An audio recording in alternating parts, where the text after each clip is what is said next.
कहानी की शुरुआत में हमें लाइज़ा नाम की लड़की दिखाई जाती है जो कि लैपटॉप पे बैठ के अपने कंपनी के लिए काम कर रही होती है। यहाँ पे जो लाइज़ा होती है उसका फैमिली बिज़नेस होता है जिस कंपनी के लिए वो काम किया करती थी। मतलब जो लाइज़ा का रोल होता है वो अपनी कंपनी काफ़ी ज़्यादा इम्पोर्टेंट होता था और लाइज़ा के डिसीजंस कंपनी के लिए काफ़ी ज़्यादा इम्पोर्टेंट रहा करते थे। ओवरऑल लाइज़ा अपनी कंपनी के लिए काफ़ी इंपॉर्टेंट पर्सन होती है और उस समय उसने एक ऐसे प्रोडक्ट पे हाथ दिया होता है जिससे उसे कंपनी में 10x प्रॉफ़िट हो सकता था। अब यहाँ पे वो ये प्रोडक्ट लेके अपनी बहन कोको के पास जाती है जो कि अपनी नौकर के साथ फ्लर्ट कर रही होती है।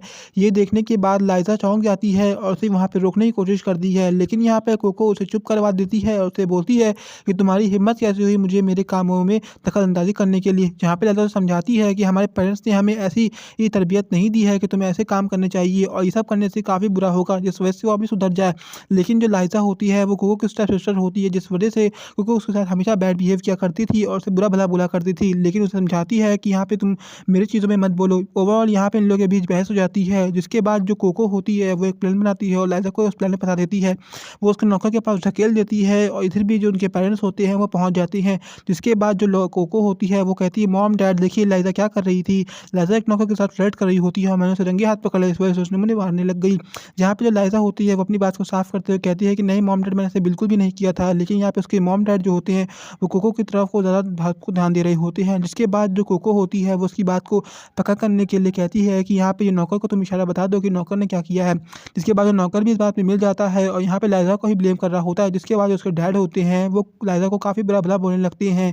इधर भी जो उसका भाई होता है वो सब बातों को यकीन नहीं कर पा रहा होता है और पूरा परिवार लाइज़ा को डाँट मार रहा होता है कि लाइज़ा काफ़ी बुरी लड़की है और उसकी सिस्टर है, जिस वजह से ये सब चीज़ें तो होंगी ही। इसके बाद जो लाइज़ा का डैड होते हैं वो कहते तुम मेरी बेटी थी लेकिन तुमने मेरा दिल तोड़ दिया है और यहाँ पे उसकी मॉम होती है मतलब स्टेप मॉम होती है, मुझे बुरा-भला बोल रही होती हैं, जो कि उनका हमेशा का काम होता है। लाइज़ा सबको एक्सप्लेन करने की कोशिश कर रही होती है लेकिन कोको उन्हें बोलने का मौका ही नहीं दे रही होती है। जहाँ पे कोको जो होती है वो ऐसा साबित करती है कि लाइज़ा तो यहाँ पे फ्लर्ट कर रही होती है, कोको तब से प्रोजेक्ट पे काम कर रही होती है। जिसके बाद जो उसके डैड होते हैं वो कहते हैं कि यहाँ पे लाइज़ा को घर से बाहर निकाल दो, आज से हमारा बीच कोई भी संबंध नहीं है। अब यहाँ पे हमें कोको को दिखाया जाता है जो कि लाइज़ा के पास जाती है बीच रोड पे उसे परेशान करने के लिए, बुली करने के लिए। जहाँ पे लाइज़ा उसे कहती है तुम मेरे साथ क्या करने वाली हो? तभी कोको बोलती है कि वो तो क्या हो तुम्हें पता चलेगा। जिसके बाद वो अपने गुंडों से लाइज़ा को पिटवाने लगती है। जिसके बाद हमें लाइज़ा का पास दिखाया जाता है, उसके पास में कोको को सारी सुख सुविधाएँ मिल रही होती हैं और लाइज़ा को कोई भी ऐसा ट्रीटमेंट नहीं मिल रहा होता है। ओवरऑल जो लाइज़ा होती है उसका पास में वो काफ़ी बुली हुई है और अपनी चीज़ों को उसने छोड़ते हुए देखा है।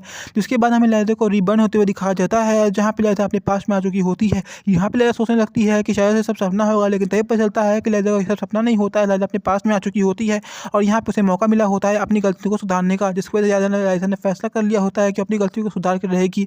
तभी यहाँ पे जो उसकी मॉम होती हैं वो गुस्से में आती हैं और लाइज़ा के ऊपर चिल्लाने लगती हैं। दरअसल जो उसकी मॉम होती है वो कोको को उनसे कहा होता है कि लाइज़ा ने उसका कपड़ा फाड़ दिया है। ये बात 5 साल पुरानी होती है। दरअसल कोको ने सब प्लान किया होता है कि अपने कपड़े फाड़ के लाइज़ा के ऊपर इल्ज़ाम लगाए, जिससे लाइज़ा को काफ़ी डाँट पड़ने वाली है। तो ये कोको का हमेशा का प्लान रहा करता था। जिसके बाद जो लाइज़ा होती है वो साफ-साफ कहने लगती है कि कपड़े उसने नहीं फाड़े हैं।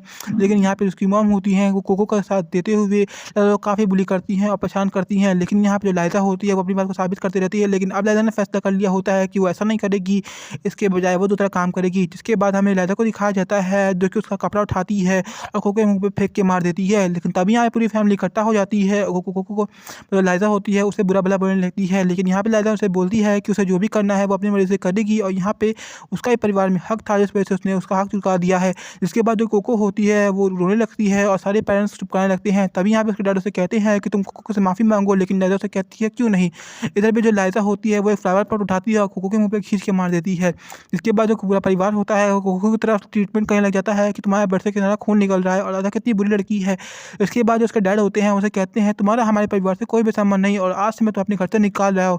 जहाँ पे लाइज़ा उसे कहती है क्यों नहीं, ये बात आपने मेरे मुँह से छीन ली है। इसके बाद उसे कहती है कि मैं आप लोगों की स्टेप सिस्टर हूँ, जिस वजह से आप लोग मुझे कभी भी अपने अपनाए नहीं, जिस वजह से मुझे जो भी करना होगा मैं अपनी मर्ज़ी से करूँगी और आप लोग को मुझे परिवार से निकालवाना है तो निकाल दीजिए। वैसे ही मुझे ऐसे परिवार में बिल्कुल भी नहीं रखना जो मुझे अपना नहीं मानता है। इसके बाद हमें लाइज़ा को दिखाया जाता है जो कि बोल्ड लुक बन के लाइज़ा जा रही होती है, मतलब वो अपने अराइवल कंपनी के लिए जॉब लेने जा रही होती है और यहाँ पे उसके पास एक फ़ोन होता है जिसे वो फेंक के मन में सोचने लगती है कि अब वो एक सिटी लाइज़ा ना होके एक बोल्ड लाइज़ा बन के दिखाएगी, मतलब एक काफ़ी बोल्ड लड़की दिखाएगी जो अपनी मर्ज़ी की और अपनी चीज़ों के लिए काफ़ी ही पॉसेसिव रहती है और यहाँ पे वो अपनी मर्ज़ी के सारे काम किया करेगी। तभी यहाँ पे हमें उसका भाई दिखाया जाता है जो कशिन होता है, जो कि मेट से पूछता है लाइज़ा कहाँ पे है। तभी यहाँ पे कहते हैं लाइज़ा का ये रूम है वो यहाँ पे नहीं है। तभी यहाँ पे उसका भाई होता है वो रूम को चेक करने जाता है जो कि काफ़ी ज़्यादा छोटा होता है। वो सोचने लगता है कि लाइज़ा इतने छोटे रूम में रह क्यों रही होती है। तभी यहाँ पे उसकी मेट से कहती है कि उनको यही रूम दिया गया था और कहा गया था कि उसी रूम में रहने वाली हैं। यहाँ पे जो उसका भाई होता है वो यहाँ पे कपड़े देखने लगता है, जिसमें कुछ खास कपड़े नहीं होते हैं, सिर्फ 2 ही कपड़े होते हैं और एक कबर्ड और बेड के अलावा यहाँ पे कुछ भी नहीं होता है। और उसे याद आता है कि ये कपड़ा कोको का होता है, जो कि उसे बिल्कुल भी पसंद नहीं होता है। इस वजह से ये कपड़ा लाइज़ा को दे दिया जाता था और ये कपड़ा 5 साल पहले का है। मतलब यहाँ पे जो लाइज़ा होती है वो काफ़ी कम कपड़े में स्ट्रगल कर रही होती है। जहाँ पे मेड उससे कहती है कि लाइज़ा जो मैम थी वो काफ़ी सुलझी हुई लड़की थी और काफ़ी ही कम चीज़ों में कम एफर्ट में ज़िंदगी जिया करती थी। यहाँ पे उसका भाई होता है, वो मन में सोचने लगता है कि लाइज़ा कितनी बुरे दिन में जी रही होती है और उसे अपने आप पे शर्म आने लगती है। तब यहाँ पे हमें मीटिंग दिखाई जाती है, जहाँ पे लाइज़ा एंटर करती है और सारी मीटिंग के मेंबर उसे देखने लगते हैं। तब यहाँ पे जो मेन मैनेजर होता है वो भी लाइज़ा को देखने लगता है और उसे देखने के बाद वो अपनी आँखों को उससे हटा ही नहीं पा रहा होता है। तभी यहाँ पे जो बाकी मेंबर्स होते हैं वो कहते हैं ऐसी बोर्ड मीटिंग में कोई भी ऐसा नहीं घुस सकता है। लेकिन यहाँ पे जो लड़का होता है, मतलब जो वहाँ का सीईओ होता है, वो कुछ नहीं बोलता है। लाइज़ा उससे कहती है कि आप लोग अपनी मीटिंग को बंद कीजिए, क्योंकि मैं आपके लिए काफ़ी बड़ा प्रोजेक्ट लाई हुई हूँ। तब यहाँ पे बोर्ड का मेंबर उससे कहते हैं कि एक लड़की क्या जाने हमारी कंपनी के बारे में। तब यहाँ पे लाइज़ा अपने सीईओ को समझाती है कि काफ़ी बड़ा प्रोजेक्ट है जिसको मारने कि आपकी कंपनी का प्रॉफिट 10x हो जाएगा। लेकिन उनका एक एम्प्लॉय बोलता है कि आप जैसी लड़की हमारे प्रोजेक्ट में कैसे हाथ दे सकती है।